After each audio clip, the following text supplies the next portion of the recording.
L'harmonie de Gabriel Fauré, les cadences fauréennes par Philippe Dantzula. Dans la vidéo consacrée à la fonction Plagal, j'avais pointé chez Fauré l'importance de l'emploi du degré 7 ABC. Cet emploi se fait dans le cadre donc de cycles que j'appelle plagaux, dont je rappelle qu'ils sont de forme T, SP, T, où T est la fonction tonique, et SP signifie une fonction spéciale que j'appelle sous-dominante plagale, dont le degré modèle est le 4e degré en fait. L'importance de cet emploi du 7e degré ABC tient au fait qu'il induit une perception modale sans sensible. Les cadences fauréennes sont en fait un cas particulier d'emploi de ce 7e degré ABC dans un cadre cadentiel. Voici un tableau qui montre que la cadence fauréenne peut être comprise comme le résultat de transformations successives. Tout d'abord, ici, une cadence plagale classique, 4-1 en ré mineur. La même cadence 4-1, mais le 4e degré a cette fois-ci une sixte ajoutée. Et ici, on arrive à la cadence fauréenne proprement dite, où le ré bécard du soprano est remplacé par un do bécard, donc la sous-tonique. À ce moment-là, on obtient un 7e degré ABC, toujours avec la même fonction de SP, mais donc dans un esprit modal de mode éolien. La résolution peut être majeure, en ré majeur. À ce moment-là, on entend toujours une cadence plagale, mais dans un mode mixolydien. Suivant le contexte, on peut comprendre aussi, quand la résolution est majeure, une demi-cadence en sol mineur, cette demi-cadence étant amenée par un accord particulier de 4e degré, de morphologie 7e de dominante, construit sur la gamme mélodique montante, ayant pour basse la tonique, et donc qui cumule les fonctions à ce moment-là de 4e degré en prédominante et de tonique.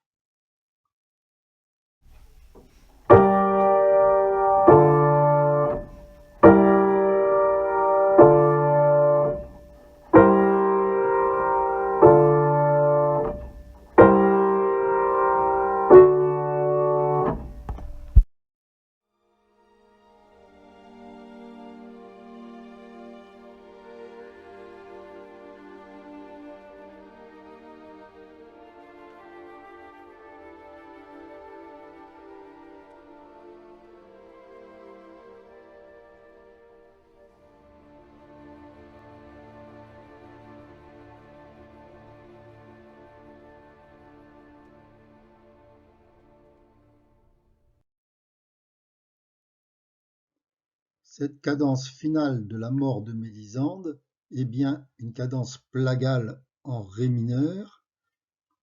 Elle nous montre très bien le processus de transformation du 2e degré, voire du 4e, en un 7e degré ABC, puisque ici, on hésite à savoir laquelle de ces notes, do bécard ou ré bécard, est la note de l'accord et laquelle est une note étrangère. En tous les cas, c'est bien une cadence plagale que l'on interprète par l'un des deux degrés, 7e degré ABC ou 2e degré.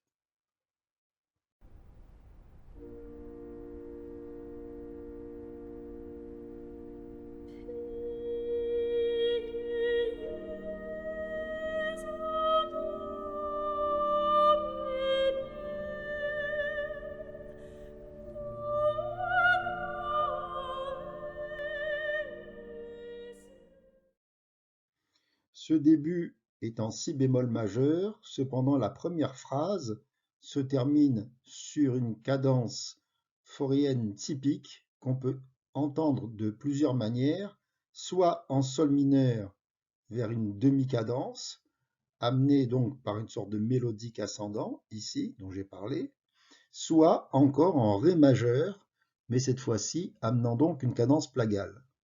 Toutefois, Fauré ne choisit en définitive aucune de ces deux options puisqu'il va résoudre cet accord comme un 3e degré altéré de si bémol majeur.